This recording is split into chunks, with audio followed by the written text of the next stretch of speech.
อนุโมทนาคุณตาคุณยายญาติโยมสุขุสุขคน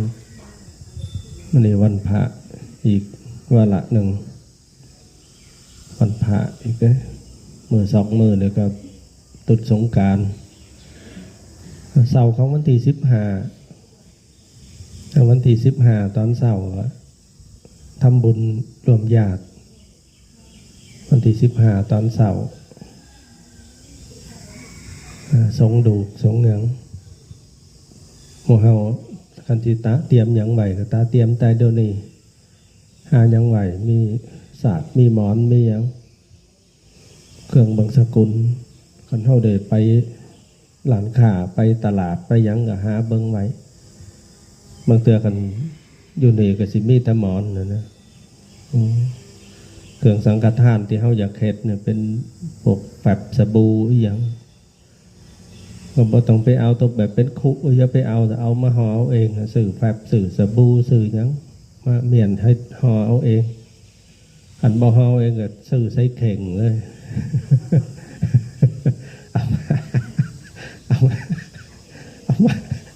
เอามาพูดละเข่งละเข่งจบเลยบ่ต้องไปลีลาหลายแล้วก็บุญใหญ่เด้วันที่14ว่าเพิ่นว่าวันที่14เนี่ยก็เป็นมือเทเสาพาหมู่เจ้าเทเสาศาลาเฮาเนี่ยก็คุยไปใหญ่สร้างคงจะเทไปจนหมดสุดต้นนั่นน่ะเทเสาแล้วก็เทจัก3ต้นก่อนให้ครบพระรัตนตรัยพระพุทธพระธรรมพระสงฆ์แต่เอาเสาสัก3ต้นแล้วก็ เตือพ่อใหญ่สร้างเพิ่นอยากไปเที่ยวสงกรานต์ เตือพ่อใหญ่สร้างจะเที่ยวสงกรานต์ก็ได้กลับมาเทต่อจนแล้วเทเสาสุดนี่คงสิหลังจากที่เทเสาสุดนี่แล้วจังสิได้คุยกับกรรมการเพิ่นอีกประชุมอีกขยับไปเทละน้อยอย่าเฝ้าไปไหว้หลายมือเจ้าสิไลเจ้าวาดไปทั้งอื่น เกิดขณะเฮ็ดศาลาเฮ็ดแล้วนิมนต์ไปอยู่ทั้งอื่นหมดว่าโอ้ยบ่ไปพญายตายกนะเดี๋ยวกับพระโตคำนิมนต์ข่อยเฮ็ดแม่นแล้วนิมนต์ข่อยไปอยู่ทั้งอื่นข่อยบ่ไปแล้วเฮ็ดแล้วสิไล่กันหนีว่าจนโอ้ยเบายากพญายคำหลับเคาะจอย อยากไงก่อยไปหลายพอเต่าค่ำผู้สางแม่นเด้ผู้เต่าหลอกบ้านเก็บเงินยำเสามาป้านมันไปเก็บเงินคาสินสมุดเน็บกี่ตะแหล่ย่างหลอกบ้านแต่ละเสามาพอใหญ่ค่ำเขาผู้เฒ่าอายุบ่เยินอยู่นำจ่อยโรคไข้ไข้เจ็บไปเฮ็ดจังไดไว้พอใหญ่ค่ำวัดก็คือกันผู้เจ้าของวัดเด้ไม่ใหญ่ลี่พอใหญ่ค่ำวัดเขาเนี่ย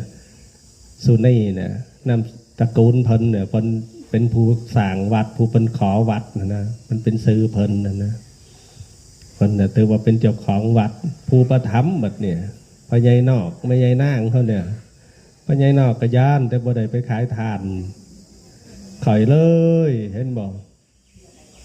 เป็นแสนหลายแสนคาหินกันพญายนอกอยู่สลึงนึงเขาบ่ได้ซื้อหินสลึงนึงเขาบ่ได้ซื้อบ่เคยเสียเงินถมเป็นพันเที่ยวอยู่ในวัดเฮาเนี่ยถมสระนี่จนแล้วเนี่ยถมสระนั่นแล้ว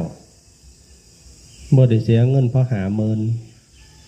ถามค่าน้ำมันแล้วบ่เอาจ่อยคอยให้ไปกับพญายปูกับพญายปินโตปินเฮาตะกี้เอาค่าน้ำมันไปให้ผู้เฒ่าก็ซ้ำมาขึ้นมาน่ะซื้อของซื้อหยังมาใส่วัดคือเก่านั่นน่ะมาบัดนี้ก็เลยต้องซื้อเห็นบ่โยมพันแลนมาให้รถ6 ล้อนึงก็ได้ซื้อได้เห็นเที่ยวละ600 700ก็ต้องได้จ่ายผู้ใดเมื่อยังว่าจังได๋โรคภัยไข้เจ็บมันเบียดเบียนบ่ว่าผู้ใดนะว่าใหญ่คำวัดเฮ็ดศาลาสร้างวัดแล้วขอตั้งวัดเสร็จสับเรียบร้อยก็ไปพอใหญ่คำเฮาเฮ็ดแม่นแล้วก็ไปพอใหญ่บ้านเข้า มาห่างศาลาแล้วก็ตั้งที่ที่อยู่เทเสาก่อนก็บอไปกันย้อนจะได้ลื่นกันพอใหญ่นอกก็เคยจมเมื่อสัน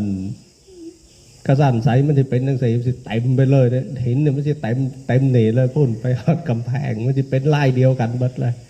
ปันนี่มันจะถมไปหอดกำแพงทั้งเว้นออกปลาเม่นมันจะบอได้อยู่ลุกๆจังสันมันมีปลากล้วยปลาอย่างมันจะถมแปนไปหมดเนี่ยมันจะเป็นเดินเนี่ยเท่านั้นเมื่อเอาศพเขามามันจะสะดวกสบายพี่น้องอยู่ทั้งนั้นยังสิเป็นจังสันบัดนี้มากก็เลยเห็นบ่อทรายคิวหนึ่งก็ได้ซื้อได้หินตักหนึ่งก็ได้จ่ายเงินแต่ก่อนข่อยบ่ได้จ่ายเพราะสลึงเราอยู่ไกลได้ก็โทรหาพ่อใหญ่นอกนั่นน่ะเท่าบันโคนก็ไปพ่อใหญ่คำบัดก็ไปพ่อใหญ่ อย่าให้แล้วไหวเด้อศาลาเห็นบ่ตอนนี้ล่ามไปโบสถ์เห็นบ่อยู่โบสถ์ตอนนี้ได้อยู่โบสถ์ตอนนี้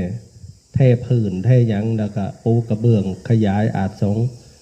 หมองตั้งพระประธานตอนนี้อยู่โบสถ์บ่คือเก่าถาเปลี่ยนแต่เสาแบบนี้ถาเปลี่ยนแต่เสาส่วนที่เสา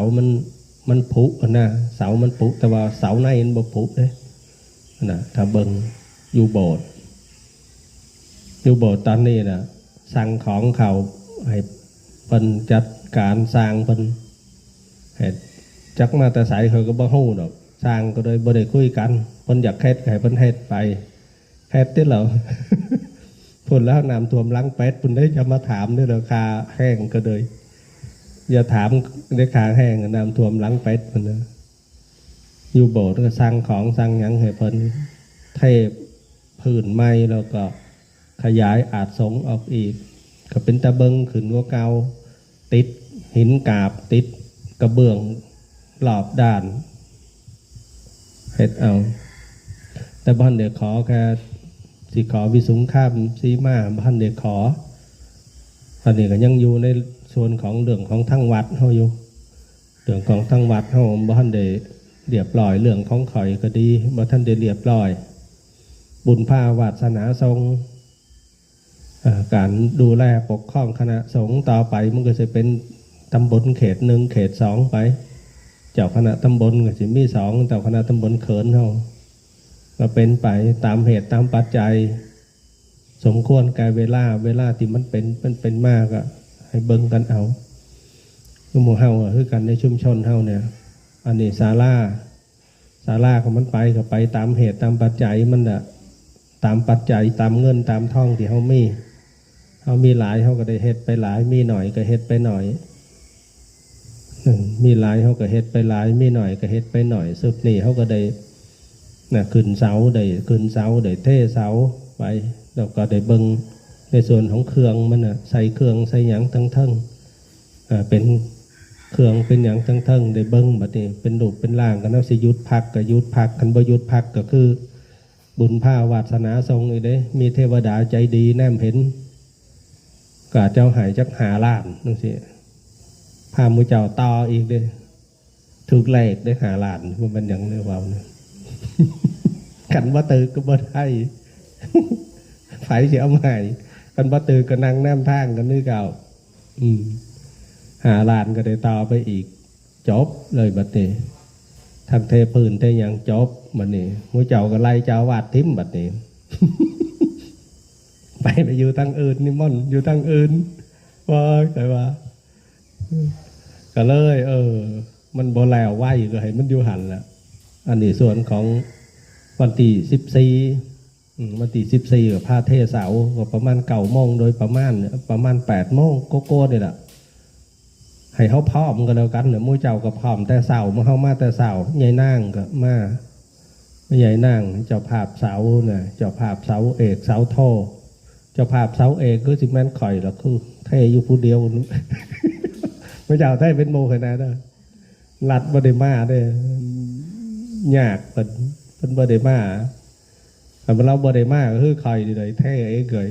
เทเป็นโมขนาดนั้นมู่เจ้าต้องมู่เจ้าแล้วเป็นโมข่อยต้องพีเทโหลดเป็นว่าไผเทก็แล้วแล้วก็แมนยูเอาฉันว่าวมองมันแมนเนาะบุญผ้าวาสนาทรงว่าวพื้นดอกว่า คันว่าเจ้าภาพหลักเพิ่นมาแล้วก็เสาเอกเสาโทมีโยมหลัดมีแม่ยายนางมีครูเอื้องสิคันเรามาไปทั้งนั้นก็บอกเล่าแนหมู่วันที่14เถอะเราออกมาแต่เฮาบ่มีพิธีอีหยังหลายดอกกับบ่มีพิธีอีหยังหลายความพร้อมมาเฮาก็เอาความพร้อมเอาพ่อแม่พี่น้องเอาความพร้อมมาเฮาก็เทเสาแล้วเท3 ต้นครบพระรัตนตรัยทั้ง3พระพุทธพระธรรมพระสงฆ์ยุดบัดนี้ยุดก็รับผ้าป่าบัดนี้กินข้าวกินน้ำเฮาละอันบ่ได้ต่อไปแล้วก็ย่ำแรงมากก็มีแนวมหรสพมีแนวเบิงแนวหยังจะข้าวก็ตามเหตุตามปัจจัยอีกละเอาหยังก็เอาได้ค่อยเอาคือบ่ยาคู่คือเอาบ่ยาคู่เอาจักถูกจักผิดเหรอยายมีหยังก็เตือนกันแน่มีหยังก็ดึงเสือค่อยไว้แน่ดึงอังสะค่อยไว้แน่เด้อมีหยังก็เลยบางเถื่อมูเจ้าว่าหยังก็สิมัดสู้แนวมันก็บ่ได้เด้มันต้องมีคนขัดเนี่ยติอันนี้คือบ่ยาคู่เอาบ่เอาแบบนี้บ่เอาแบบนี้บ่มันสิมัดสู้แนวบ่ได้เด้ยายก็ต้องเบรกค่อยแน่